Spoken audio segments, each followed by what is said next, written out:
નમસ્કાર દર્શક મિત્રો, આપ જોઈ રહ્યા છો હિંમતનગર ખબર ન્યૂઝ। તો જોઈએ આજના મહત્વના સમાચારમાં। સાબરકાંઠામાં કમોસમી વરસાદની કહેર। સાબરકાંઠા ઈડરમાં 8 ઇંચ વરસાદથી અંડરબ્રિજમાં પાણી ભરાયા। Traffic divert. સાબરકાંઠા જિલ્લામાં છેલ્લા 24 કલાકમાં 5 તાલુકામાં કમોસમી વરસાદી દસ્તક દીધી છે। ઈડર તાલુકામાં સૌથી વધુ 8 ઇંચ વરસાદ નોંધાયો છે।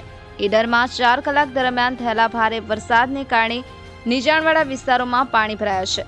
રેલવે સ્ટેશન વિસ્તારમાં આવેલા અંડરબ્રિજમાં પાણી ભરાવાને કારણે ઈડર અંબાજી સ્ટેટ હાઈવે પરનો ટ્રાફિક લાલુડા ગામ તરફ ડાયવર્ટ કરવામાં આવ્યો છે।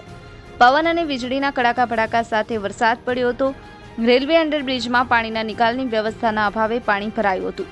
આ સ્થિતિને પહોંચી વળવા મોટરો મૂકી અને પાણીનો નિકાલ કરવામાં આવી રહ્યો છે। હાલમાં મોટા વાહનો અંડરબ્રિજના એક માર્ગ પરથી પસાર થઈ રહ્યા છે। અતુલ પરમાર, હિંમતનગર ખબર ન્યૂઝ, સાબરકાંઠા।